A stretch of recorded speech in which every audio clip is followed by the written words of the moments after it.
lads, this is Fenner, GM Zerg from Australian pro team Frenetic Array.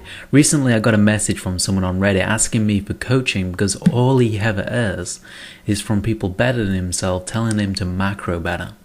To keep it short, he said something along the lines of, I think my macro is fairly decent, my injects are good, my creep spread is good, I don't get supply blocked often, and I consistently make drones until I reach full saturation. And then went on to how he feels like he loses because of scouting information. He doesn't know how or when to scout or react to his scouting to defend and win against certain things. I can guarantee that scouting is not the reason he's currently struggling with the game, but it is indeed that he needs to macro better. However, macro better is so broad, and if you just throw that at a low-level player, he's just going to get confused. A low-level player has an idea of what macro better means: spend money, don't get supply blocks, spread creep, don't miss injects, etc. But it's just way too broad. A lower-level player needs a plan, aka a build order, that will allow them solely to focus on the mechanics. The best way to improve at something is to focus purely on that rather than clogging up your mind with things like reacting to your opponent or thinking about what to build next. The plan has to be ingrained so you can purely focus on executing it. The build order can be pretty much anything, but preferably something that will allow them to win ladder games without having to think about scouting, reacting, or anything like that, which is why I would actually recommend a lower level player to execute all in builds until they hit the timing that a higher level player hits. A bronze player won't be able to even execute a one base all in without practicing it. I know this because I taught my bronze friend the old school 7 roach all-in, and their timings were 3 minutes later than mine. That's an outrageous amount for just one base. They wouldn't have a chance in hell at executing a standard 3-hatch build. So all-in builds allow you to practice macro without worrying about scouting or reacting.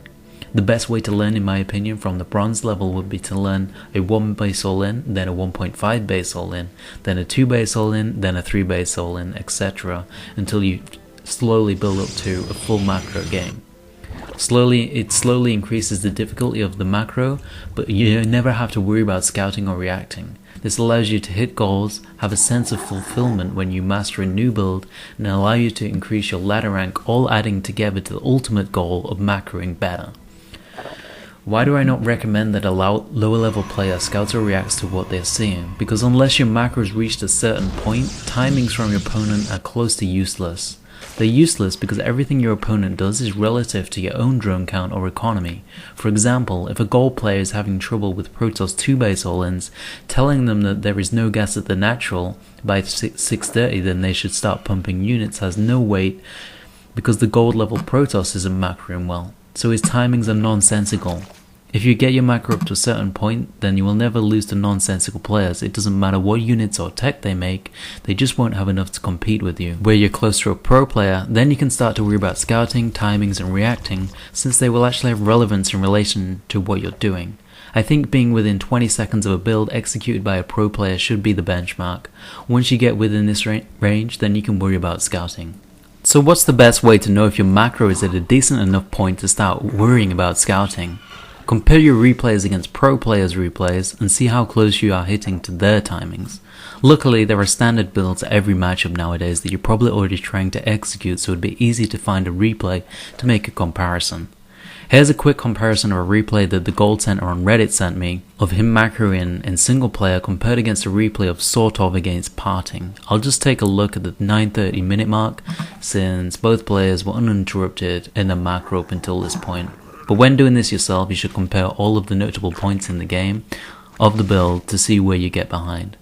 So first of all, let's check the gold game. He's called Laze. Laze has 3 hatches, a lure, a roach warren, an evo chamber with +1 researching, 4 gas, 61 drones, 8 overlords and 3 queens. Oh, and also 1 creep tumor on the go. 70 supply.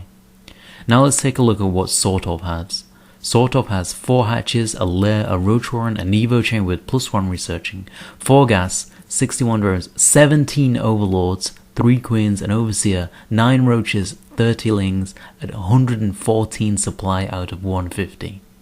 As you can see, Sort of is ridiculously far ahead at the same point in the game, even though there has been no pressure in either of the games, over 50% ahead in supply in fact.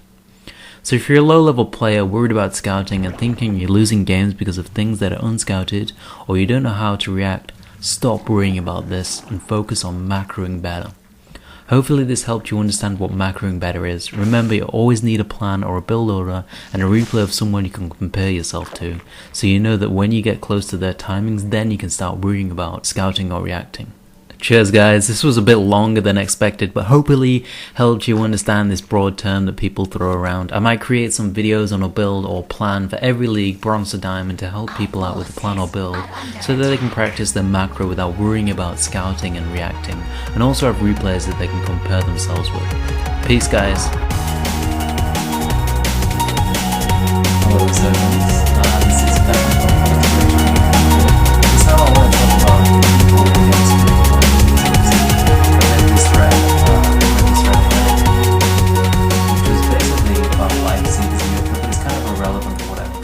talk about